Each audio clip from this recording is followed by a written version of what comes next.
Corey's unsure where he is. Hopefully this is one of the towns. No landmarks, no signs, nothing. All Corey has is instinct. West of Alice Springs, Steve Graham is about to head onto the notorious Gary Junction Road. It's an isolated dirt track that snakes deep into Australia's second largest desert. Get it wrong, and he could be joining an Outback graveyard. There's a lot of dead ones on the side of the road. Oh look, there's another one that didn't make it. Another one that didn't make it.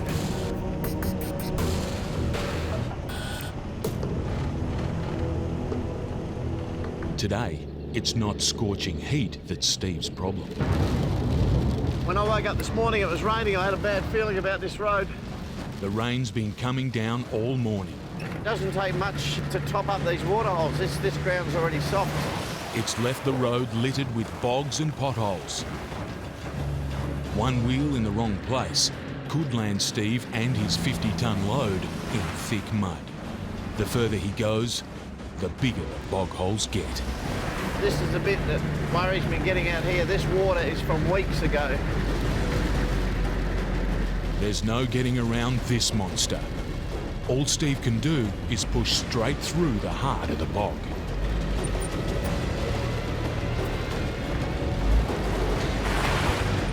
Lose traction now, and he'll be stranded in the middle of nowhere. But no sooner is he through the mud than another old enemy rears its head. Oh, I don't know how big the corrugations are. I just know that they're bloody rough.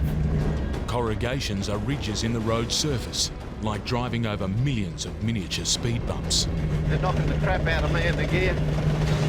Steve's caught between a rock and a hard place. A building crew is depending on him to reach them before their supplies run out. Push too hard and he could shake his freight to pieces. Every few kilometres, he has to stop and tighten the load. They don't pay me for dropping the freight out the back, they only pay me for delivering the freight. So I want to keep it on the truck.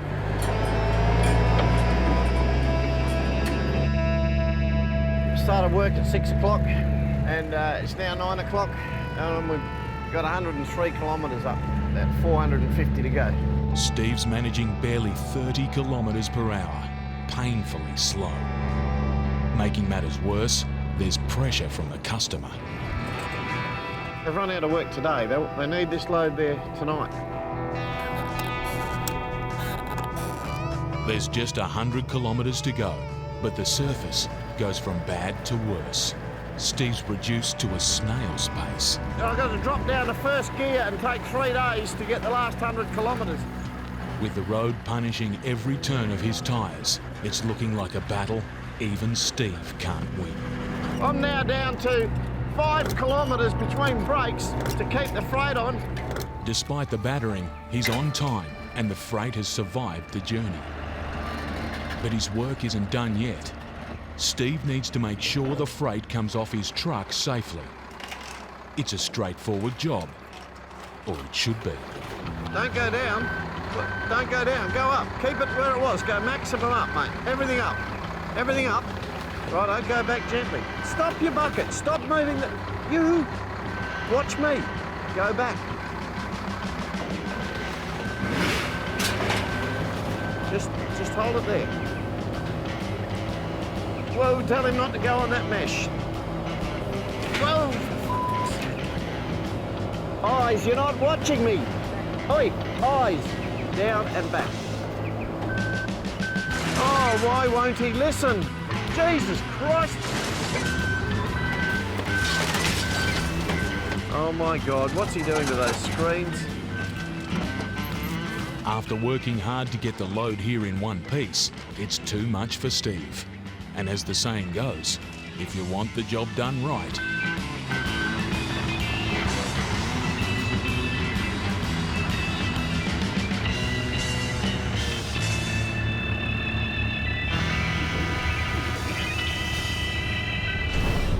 the Nullarbor Plain,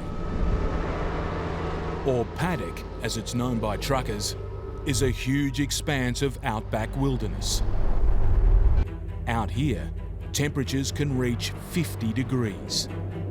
Breakdown and help can be days away. Before he can put a wheel on the nullarbor, Yogi must fill up and check that PJ's ready for the challenge. 1,986 kilometres to Adelaide town. To me, this is the start of the trip, I reckon. Could happen. This is where things could go bad, so. Yogi's woken to serious news. What? A truck has crashed 100 kilometres ahead. Andrews just told me that the highway's blocked at Nullarbor, so. There's only one road through this barren wilderness. If the crash has closed it, Yogi will be stuck there, risking the deadline on a vital job. He has no choice but to carry on. You got to keep pushing it all day. It's a hard job. The pressure's building on Yogi. Adding to his stress, he's also trying to lock down a load for his return journey. But in the Outback, even the basics aren't guaranteed. Why can we not live in the 21st century? And why can we not have phone range? A radio call suddenly puts all Yogi's troubles into perspective. Oh, no. Yeah, right. It's the crash he heard about this morning. It was fatal. Unfortunately, a caravan done a U-turn in front of the truck, not realising there's a loaded road train behind them, and you're not going to pull up 84 tonne of road train. By the time Yogi reaches the scene, the road is clear and the truck involved is being towed away. But just ahead, there's still a sign of where the caravan owner lost their life. Not cool. Fatality out here. That's a horrible way to go. Caravans can often be a hazard on narrow, remote outback roads. Yogi knows at first hand how dangerous they can be. It's happened to me once. It just went straight across in front of me, and I had nowhere to go. I don't know how I missed the back of their caravan. It still sends shivers down my spine this day, and that would have happened maybe 12 years ago. And that's exactly what happened there last night. A massive, oversized truck is coming his way. He needs to give the bigger truck a wide berth. Heavy load. They called us to sit on the edge of the black. That's fine. It's a routine manoeuvre. Slow down, move over, keep going. But then up ahead, a caravan suddenly pulls up off the highway. Yogi's 25-tonne rig can't just stop on a dime. It's a dangerous situation. Yogi's committed. He must keep moving. But if the caravan pulls back out, Yogi's got nowhere to go.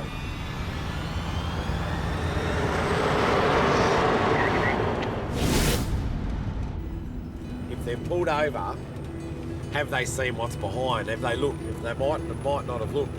So if I go past and they come out, they're going to run straight into me without looking.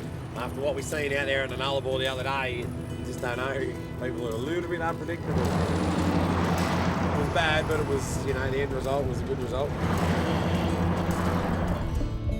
In South Australia, Corey Chapman's fuel run has reached the Untitled track. For the next 600 kilometres, it's all dirt, all day.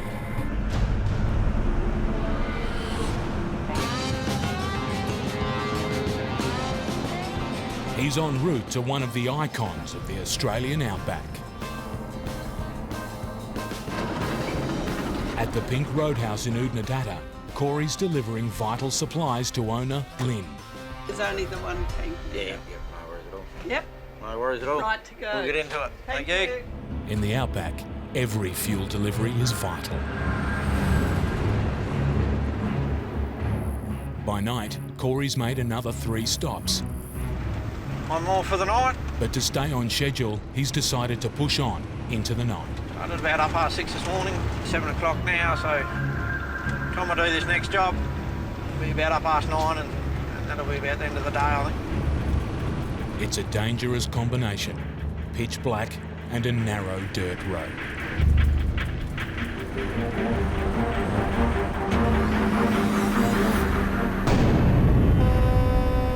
It's an Outback traffic jam. Dipping the lights and blowing the horn usually clears the way, but these road hogs aren't moving. Come on.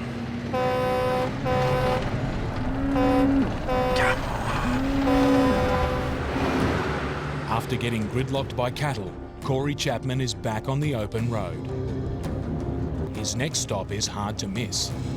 Anna Creek is the biggest working cattle station in the world.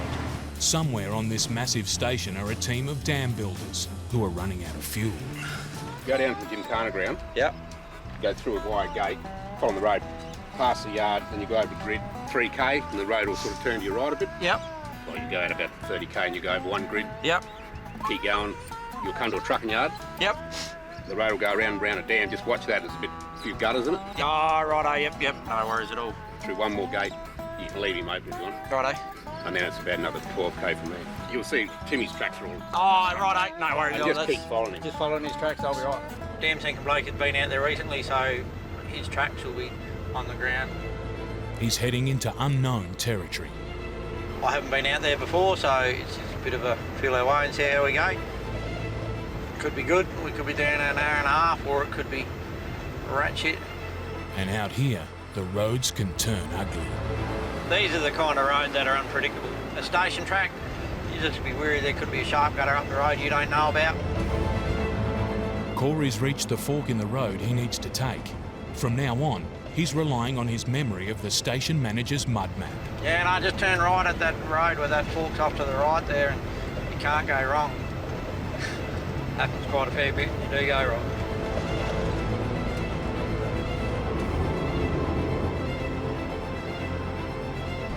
Ahead, there's a barren landscape as far as the eye can see. No landmarks, no signs, nothing. All Corey has is instinct. You kind of get a bit of a gut feeling if you think you're not on the right road. Temperatures are into the high 30s. It's a dangerous place to get lost. 24,000 square kilometres. She's a big area.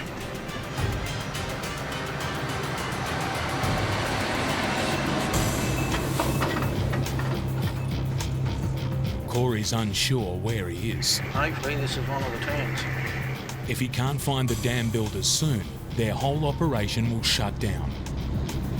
His name and business are on the line. He needs help. His hopes rest on a satellite phone call.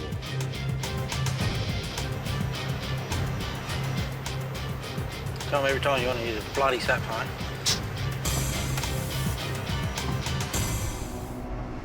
How you going, boss? Might just keep sneaking along. It's good news. He's right where he should be and can get back on the road. Or what's left of it. That's where you break axles.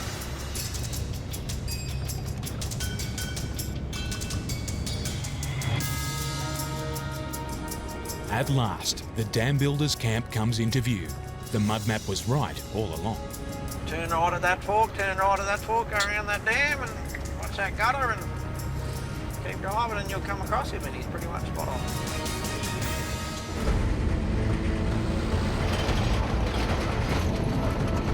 This is bone-shattering, truck-smashing road. It's now Turbo's fourth day on this hell of a highway.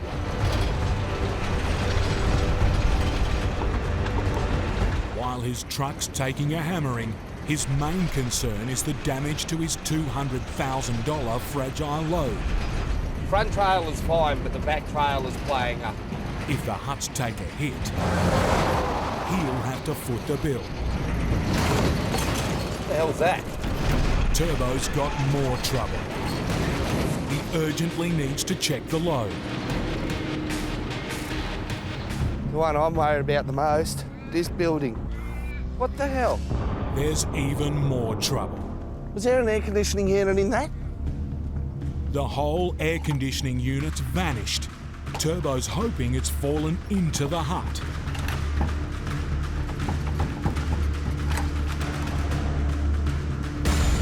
Well, that's why I can't get in.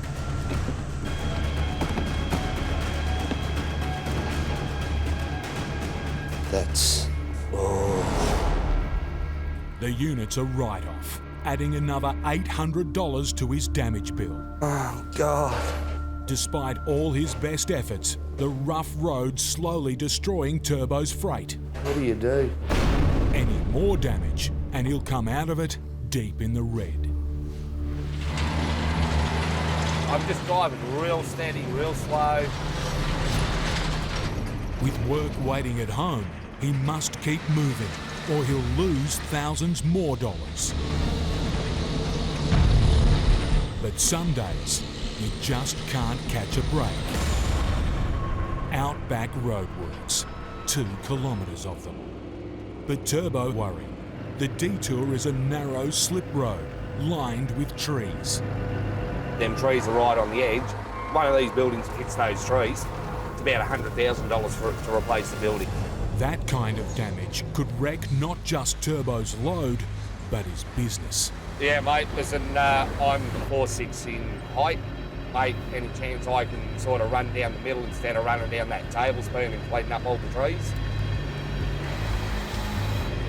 No one's giving straight answers.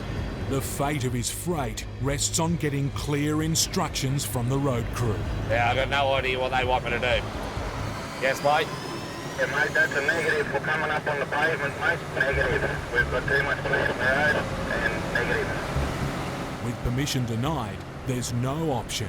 He'll have to take his $200,000 load onto the tight, tree-lined slip road. Hit one, and he could face a business-breaking damage bill. To protect the load, he's dropped his speed. Now we're doing 10k an hour.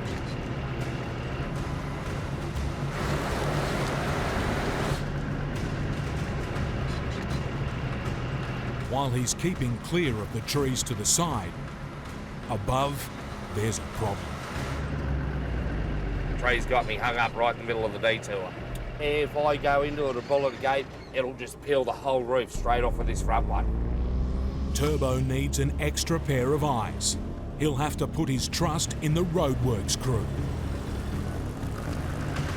I can't see up the top. I can only assume and listen for something to go bang and pop.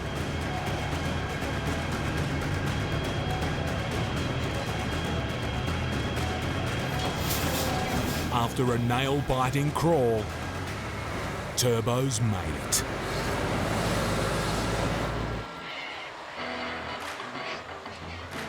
His next stop is 250 kilometres away, in the town of Mariba. But time's against him. Now I'm going to be off the road before dark. Because that's just the rules of road train oversized. So it's a big push. And up ahead, more trouble. There's a load limit on the bridge, and I'm over 42 tonne. So I'm going to go on the bypass. But out here, a bypass is no smooth piece of bitumen. For a 50-tonne road train, it may as well be an assault course. That's going to be hard to do, and I'm just afraid of getting bogged. It's sharp, twisting, tight and sandy. A perfect storm for getting bogged. After 4 days of hell, Turbo's alone in wild country and running out of daylight. Get stuck now, and he'll have a whole new battle to fight. Shane has a mammoth week of trucking ahead. From his property in Emerald, he has 6 days to supply his cattle to farms and rodeos along a 1,500-kilometre route to Warwick. All in time for his title bid. The road is sealed, but it's narrow and bumpy. This is a good bit of Queensland road and rough as guts. It's so narrow, you know, the wheel rut on the outside there wants to pull you off the road. Trucking livestock is one of the hardest jobs in the business. To keep his cows safe, Shane needs to take extra care. Slam the brakes on and throws all the cattle forward and the one at the front gets squashed. Up ahead, a chilling reminder of how things can go horribly wrong. On its lid. Not a good sight, eh?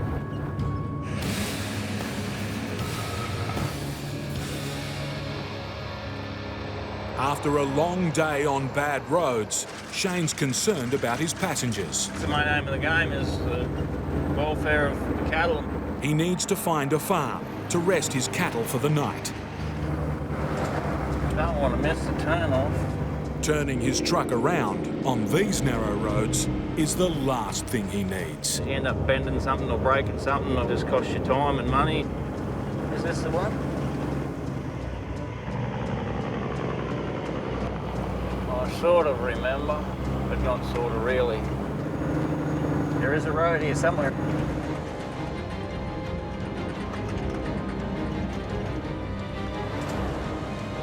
There it is.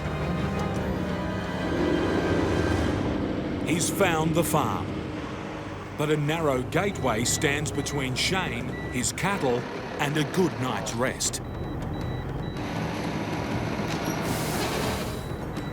How do we go on that side there? I can't see. Oh, you're kidding. He can't get through. Too close, too wide by an inch. Oh well, I'll have to back her up. I'll just have a look. To pick the right line through the gate, he'll have to take his 21-ton load off-road. Yeah, I just don't like the look of it. And hope he doesn't get bogged.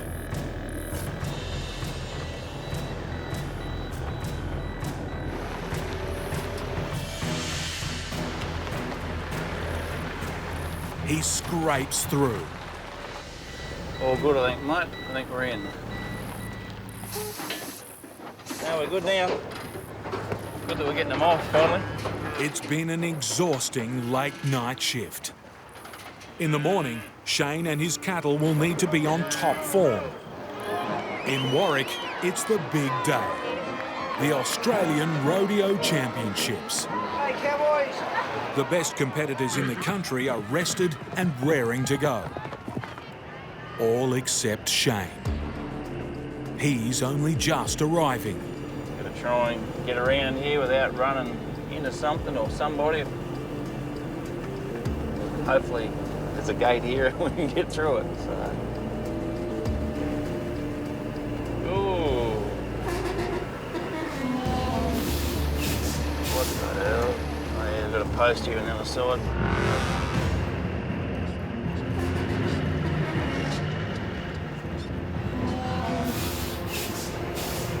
Gateway.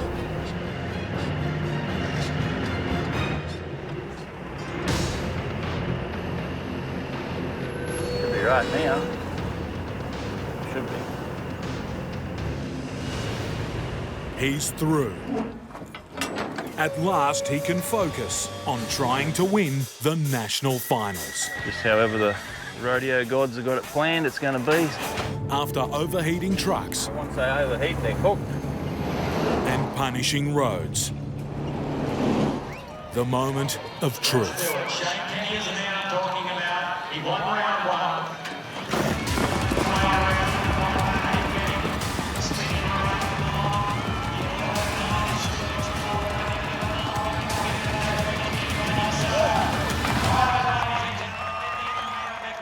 He's done it.